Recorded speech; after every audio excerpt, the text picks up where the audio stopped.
Hey everyone, welcome back. My name is Andrea. I'm also known as the Knitting PT on YouTube and Instagram, and this is my video podcast where I talk about all things knitting and yarn related and wellness related sometimes too. If you know me from Instagram, you know that I post maker self-care reels once or twice a month at this point, with just tips and tricks for how to knit more ergonomically and how to help those aches and pains that you might be feeling. My background is I am an orthopedic physical therapist who decided to just share my passion for patient education and my expertise here online to help everyone else. Yeah, so welcome back.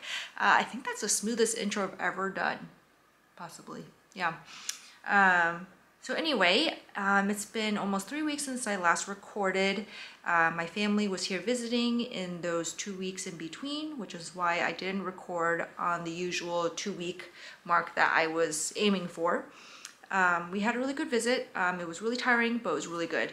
My parents were visiting from Taiwan for Lunar New Year. So it was just a really great time spent with family, eating good food. I didn't get a lot of knitting done, which we'll get into later. I got some done before that, but I didn't get that much done last week. So I actually have no finished projects to show you this time around, which is fine. You know, it's not like I have to have a finished project every single time I record.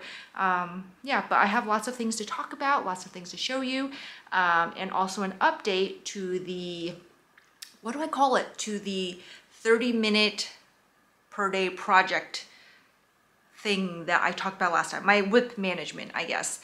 So I have an update on that for you on how it's going and my thoughts so far. So let's get into it. Before we get started, I don't want to forget to mention what I'm wearing. So this is the, it's a pattern by Jessie Maed.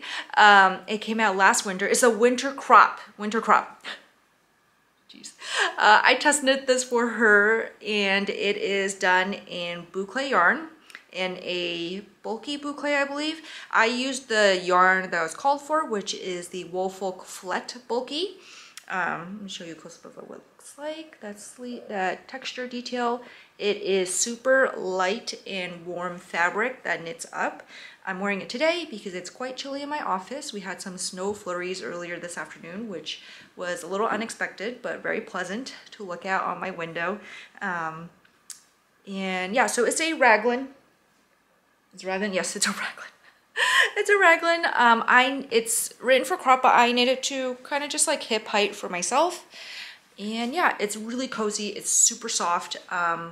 I did have plans of making another one. I still have plans of making another one. We'll just see when I get to it, basically. The one thing I will say that is if you've never worked with boucle yarn before, it is hard to read your stitches. Basically the whole time when I was making this, I felt like, especially when I was doing the increases for the raglans, I just felt like I was like, am I going into the correct part of the stitch? Not sure, but if there's no holes and nothing's falling off my needles, then I think we're good. So yeah, just one thing to be aware of, that it can be really hard to read your knitting when you're working with boucle, just because the nature of the yarn is very, you know, I have the skein of it sitting here. The nature of the yarn, it is very like furry, like you can see here, the strands, yeah. This is Shador Fibers Pistachio Ice Cream. I have this sitting out because it is destined to become a vest for my daughter. I just have not wound up the yarn or cast it on yet. Yeah. So that's what I'm wearing. So let's dive into my mini works in project. So since the last time I filmed, I have cast on two more things. Two more things. I almost cast on a third, but then my cast on night kind of like petered out, thankfully. I have the yarn wound up for it, but it's just not cast on yet. And that will be my next cast on. I don't know when, maybe after in a week or two when Vogue Knitting Live is over, I might cast it on. It's for the sheep camp sweater. And I showed you the yarn that I'm using for it in the last episode. So go ahead and check out the previous episode if you haven't yet, if you want to know what I'll be knitting it with. But let's go through my whips. So first, I have my failed test knit for Madison Mo. This is the Carlisle saddle. This pattern is out today. Today is a Tuesday. I don't know when this episode will come out, maybe tomorrow. But the pattern is out live now, so please go support her, especially if you've been wanting to make one of your own. It is a fingering weight design. She came out with two designs, the Carlisle saddle, which is the one I tested, and there's also the Carlisle, I don't know if she's calling it Carlisle raglan or just Carlisle, but basically it's two different like sleeve or yoke constructions. One is a raglan and one is a saddle. So I tested the saddle. Let's see. As you can see, since the last time I filmed, I did finish the one sleeve and I'm almost done with the second sleeve, and I still have the rest of the body to go. Mine is knit and cat sandwich fibers, Sweet and Spookier. This beautiful speckly colorway. Yeah, it's fingering weight, which is why I didn't meet the deadline, because fingering weight is longer to knit up than DK or worsted. Yeah, so, but you should all definitely go support Madison and get this pattern if you want one. I do want to finish it up. I'm going to be also trying to finish this up in the month of January. Today is the last day of January. In the month of February, I'm going to be finishing up. That's one of my goals. Okay. So there's that. Another whip. This one I have been mainly working on. This is the Purpurea sweater by Teti's Knit Garden. And I've got the body done. I've got one sleeve done, and I am on the second sleeve now. This is the sweater I am making to wear to Vogue Knitting Live, so this will definitely be done by then. I think I should be able to knock the second sweater out within today and maybe tomorrow. I think I should have it done tomorrow so that I can block it and it'll be ready to wear. It's really beautiful. It's all over cable design. The cables start at the yoke and they just get larger down the body. It's got a, ooh, my hair. It's got a split hem on the side. Yeah, I'm really excited for it. This colorway is by J'adore Fibers in her colorway Baozi, like a bao bun. It is a slightly toasted version, so her original bao bun colorway is like a more neutral white, off-white color, not this kind of like peachy-ish color. So just so you know. Yeah. But yeah, I'm making good progress on that. Let's see, what else? One thing to note with this is I'm doing like no sleeve decreases. Like I've spoken with before on the podcast, I have like, I think the ratio of my bicep circumference to like my bust is larger than most people who are my bust size. And so I typically don't really do a lot of sleeve decreases on my sleeves because I don't like a tight fitting sleeve either. And with this one, I'm doing no decreases. Yeah.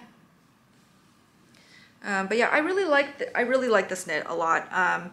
You know, it's definitely, you know, a lot of cables, but they're really pretty. It gets really intuitive after some time of knowing, like, you know, which way to twist your cables and when to do your cables. So it's not too complicated. I would say if you're new to cables, it can seem a little daunting, but I would say it's not inaccessible if you're an adventurous beginner to cables.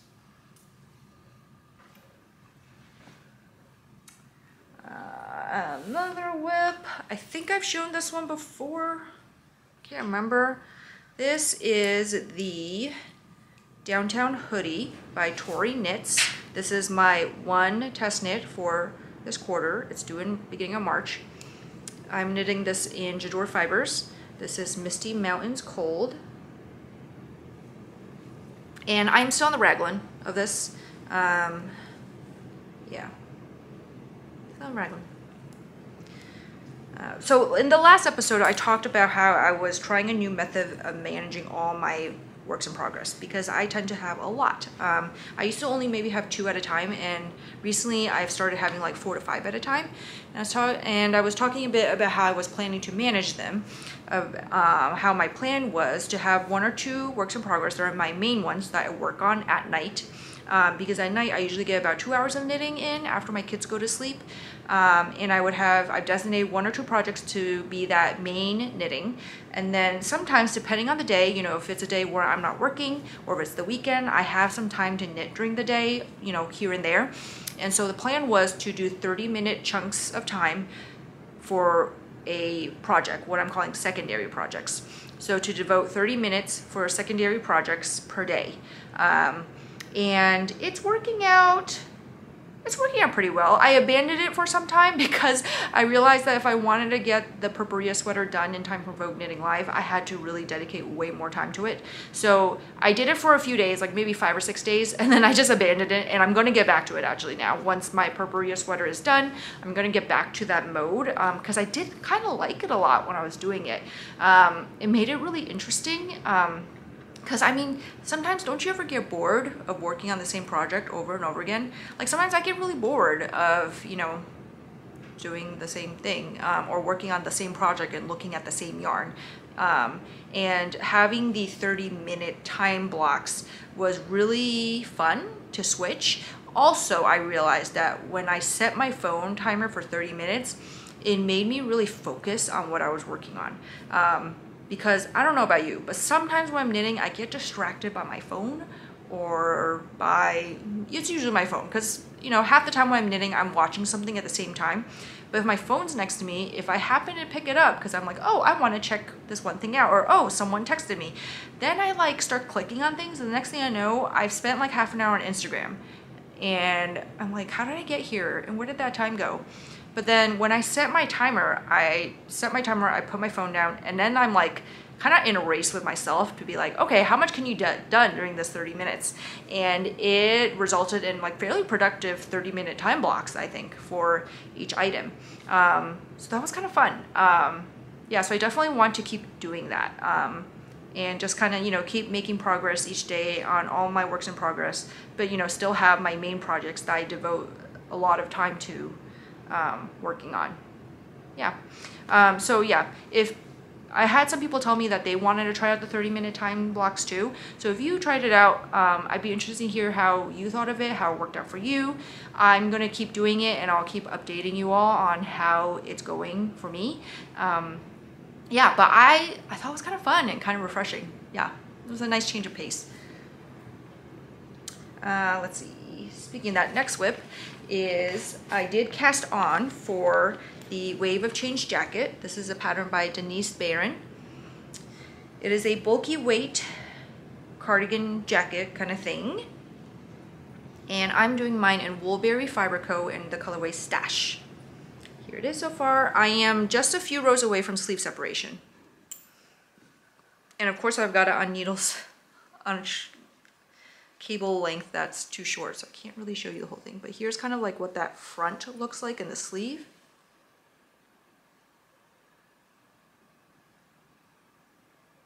Yeah, super, super pretty. I'm really happy with it so far. It's working out great. I'm really excited. I don't know if I'm going to have this done in time for Vogue Knitting Live. After I finish my Purpurea, I'm going to make this my main project to see if I can get it done in time. If I can't, it's okay. But it would be really nice to have it done. Yeah. But yeah, it's so squishy, and it would be a perfect layering piece, so I really hope I can get it done. Yeah.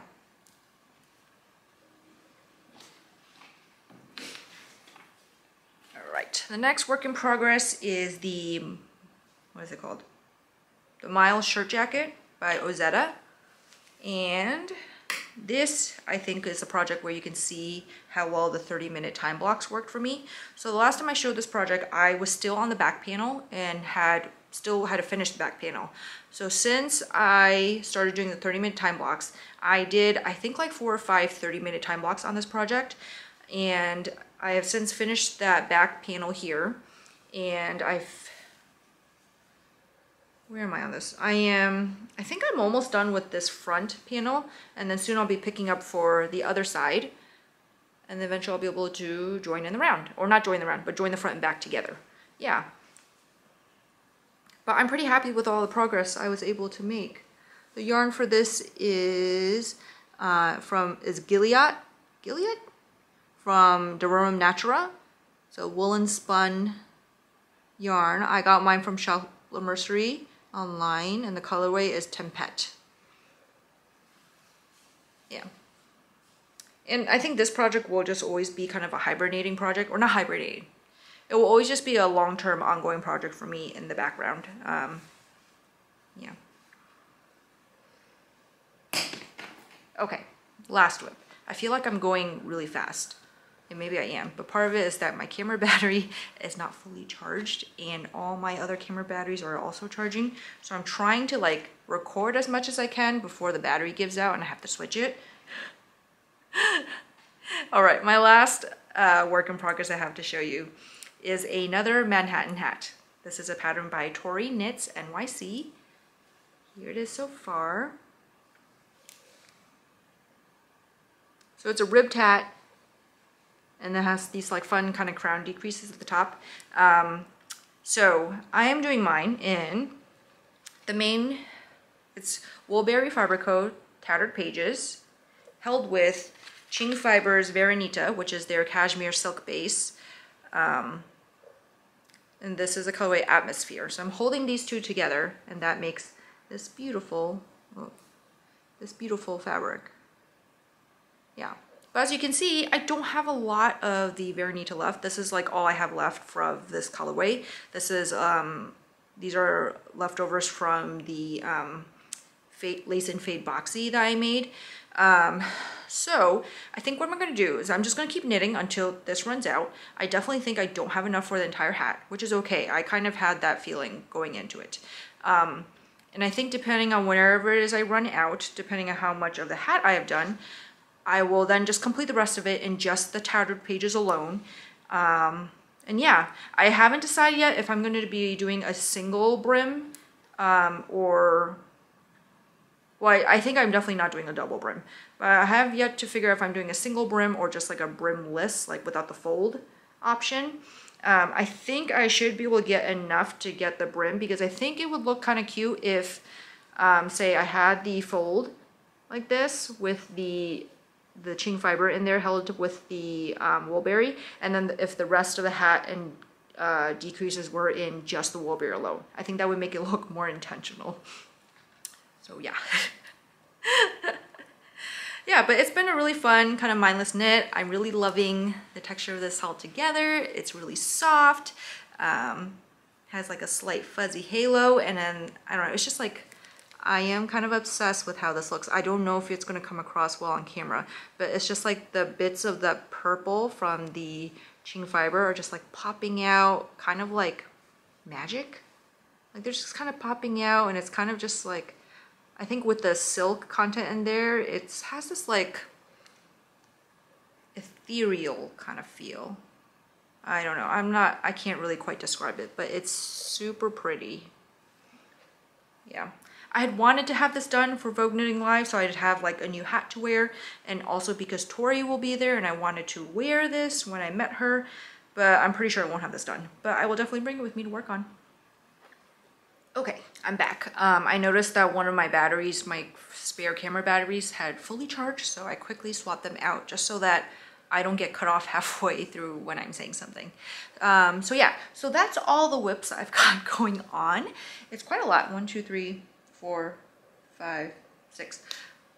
6 whips. And yeah, so I think the whip management style of like the 30-minute time blocks was working out really well when I was doing it. I was finding it super fun and refreshing to just kind of keep changing and to kind of challenge myself to be productive within those 30-minute time blocks and not be on my phone.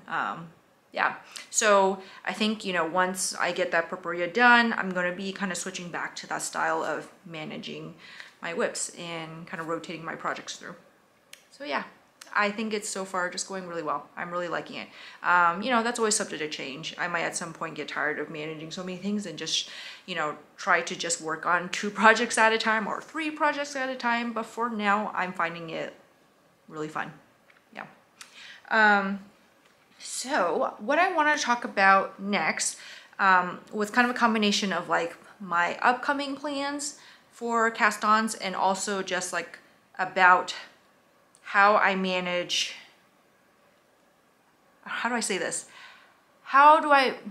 Okay, let me start over. So some of you might be like me, where you buy the majority of your yarn online. And you know, it can always be a gamble because, you know, colors might not always be accurate online, depending on your screens or depending on the dyer who takes the photo. You know, it's definitely possible that the yarn can show up at your house and look different than what you thought it would look based on the images online. And I've had that happen to me before.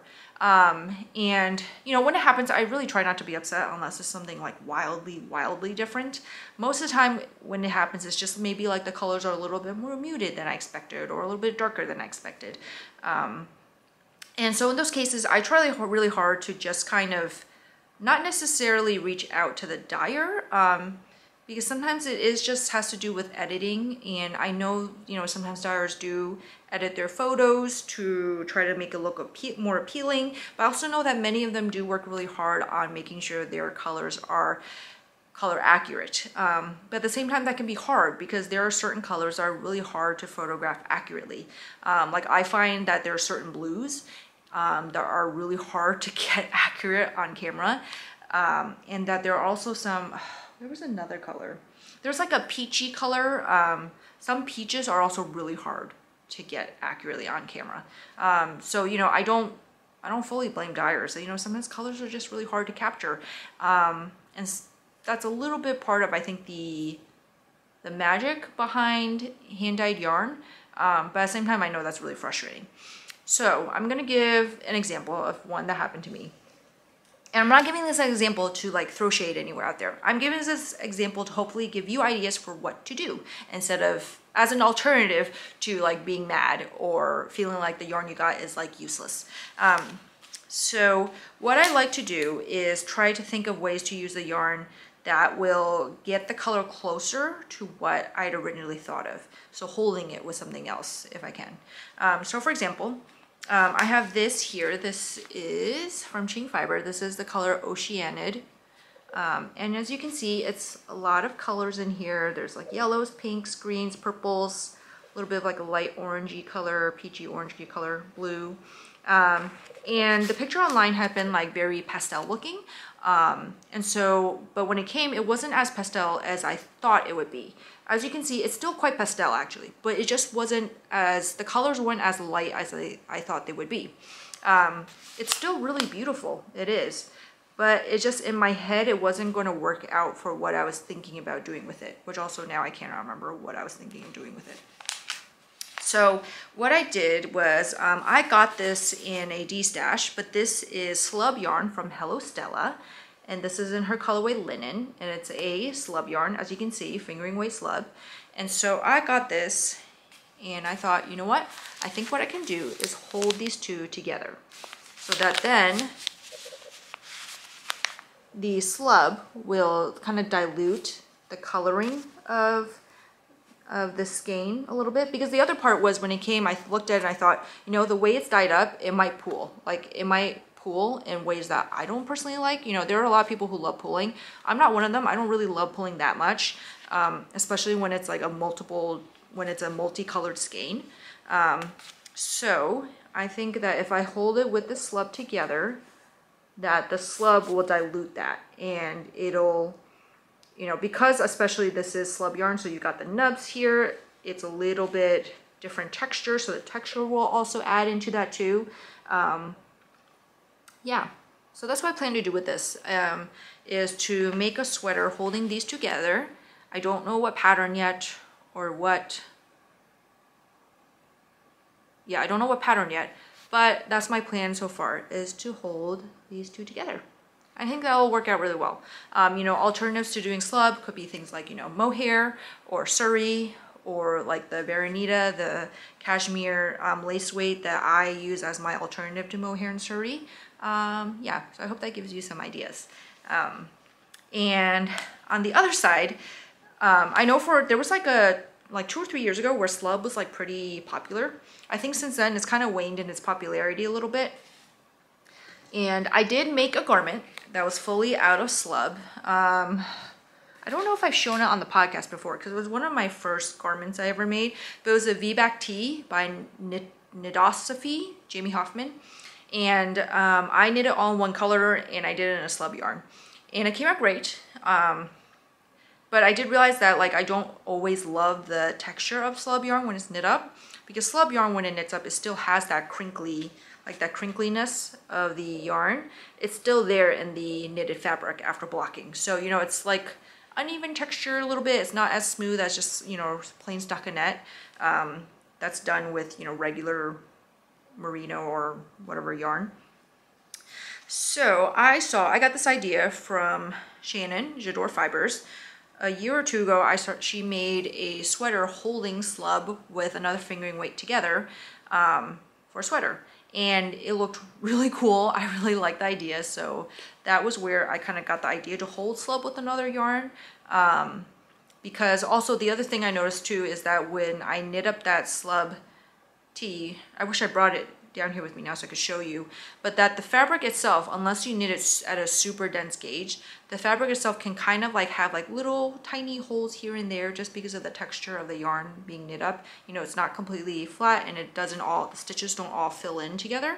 Yeah, so I could see if I like knit a sweater with just Slub yarn that it might not feel as warm or it might not feel as, I guess, like dense as I would want it to be, unless I knit it at a super tight gauge. But if you hold it together with another yarn, then you can do that. And so here's another combination I have in my stash that I am planning to knit up. These are both from Suburban Stitcher. This color is Frio. It's pretty ice blue. And this is Hill Country on her Slub base. And you can see that it's got a white gray base and it's got some bits of kind of teal in there that are similar to the teal in this. So my idea for holding these two together came when I was seeing these in the store. I actually bought these in the store at Hill Country Weavers in Austin. And I really liked the look of this, but I also knew that it was like, I think at the time, I thought it was a little too gray for my liking. Like there's some grays in there, right? It's a white cream gray base. And I thought the gray was just like a little too dark for what I was looking for. But I thought that, you know, if I hold it together with a teal, the teal would brighten it up. And then I would still have kind of a little bit of a slubby texture to it. Yeah. So I know what pattern I'm going to make with these because I'm copying exactly what Shannon did. And I can't remember what the pattern is called now, but it's one of the raglan patterns that's in the pom-pom book, Ready, Set, Raglan. Yeah, I can't remember the name of the pattern right now, but it's going to be a raglan. Yeah. So yeah. So yeah, I hope that gives you some ideas for what to do when you've got either skeins where the color is like not quite what you were hoping it would be, or if you got like some novelty yarn, if you got Slub yarn in your stash from when it was super hot and now you don't know what to do with it. Yeah, those are my plans for what to do with mine. Yeah. And then, you know, in all cases, you know, if there's really a yarn that I've fallen out of love with, like, you know, your style and your taste can change over time. You know, you can always destash in that case. But if you want to be able to use a yarn, you know, you can always try holding it with different things to give it new life. All right, so that's it for me today. I feel like that was a really quick and dirty podcast. Like, I think I was talking a little fast and just kind of ranting a little bit on and on. But yeah. Yeah, sorry. You can always slow down the speed, I guess. It was too fast. Oops. Kicked my camera there. Before I leave, I don't know. Before I stop, I want to just talk a little bit about some things coming up for me. I am, again, as I keep mentioning, going to Vogue Knitting Live next week. So if you're going to be there, I hope that you'll say hi if you see me. I'm going to be masked most of the time when I'm there, probably, just because there's a lot of like nasty viruses going around.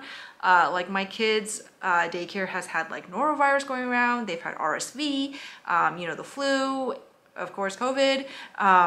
And so I just don't really want to catch anything, you know. even things that aren't COVID. I just don't want to get any of that. And Vogue Knitting Live is an indoor event and there will be a lot of people. So I'll be masked. Hopefully you can still recognize me if you want to come find me. I will be kind of trying to be posting on Instagram so that you can find me if you need to. Yeah, but if you are going, I hope that you have a great time. And I'm really looking forward to it a lot. It'll be my first Vogue Knitting Live show that I've ever attended, both as a teacher and as a regular attendee. So I'm just super excited. Yeah. And then what else? There's like some other things that have been going on. Like I was on an audio podcast that got released earlier this week. It's called Why I Knit, and it's hosted by Dr. Mia Hobbs. She's a knitter in the UK who's also a clinical psychologist. You can find the podcast on like Apple Podcasts or I think anywhere you get podcasts, I assume. But it's a really thoughtful podcast. I didn't really know quite what to expect when she interviewed me, but it was one of my most favorite interviews and conversations I've ever had about knitting. Like Dr. Mia really asks a lot of questions about, you know, why do you knit, and you know, what drew you to knitting at first. And it was just super thoughtful, and I felt like, you know, for me, I got very personal and shared a lot about details of my life that were around when I started knitting and how knitting gave me the comfort and the kind of stability that I was craving at the time. And yeah, it was just a really delightful conversation. So if you're interested, please check it out. Please check out her other episodes too. They're also lovely. They're kind of like listening to little therapy sessions, I think. Like fun therapy sessions, if you will. Yeah. Other things coming up. I'm teaching at a virtual retreat with Making Co. It's called Ritual. It is in March, so check out the details. I'll have them linked in the description box below, along with links to all my links like Ravelry, Ko-Fi, Patreon, website, and I'll link all the designers and dyers that I talked about today also. I think that's it I've got going on. I feel like it's been a really busy start to the year. I taught for a membership event for Nitty Natty a few weeks ago. I'm teaching for another like retreat camp virtually this weekend. So it's a busy start to the year for me, but I really love it. I'm really enjoying it. Every single time after I teach, I feel really rejuvenated and I feel really excited. Yeah.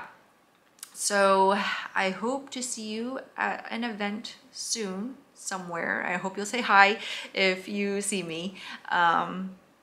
Yeah, and leave a comment below if you enjoy the podcast. I forget to say all these typical YouTube things I'm supposed to say, which, like, I don't know. To me, sometimes I'm like, does it make a difference? Like, you know, do people actually subscribe when you tell them to? Like, people only subscribe if they want to, not if someone tells them to. But anyway, if you haven't, subscribe, like the video, leave a comment, let me know what you think. If you want to join me on my 30-minute whip management time blocks, let me know, and let me know how it works out for you too. So in any case, I will be back after Vogue Knitting Live. I'll give you a little recap of the event. I'll try to take like little videos and maybe stitch them together and that kind of thing. And if I get any yarn, I'll show you. I'm sure I'll get yarn. I just don't think I'll get a lot. But I'm sure I'll get some yarn, in which case I will definitely show you on the podcast what I get. But yeah, until next time, thanks for spending time with me. Happy knitting.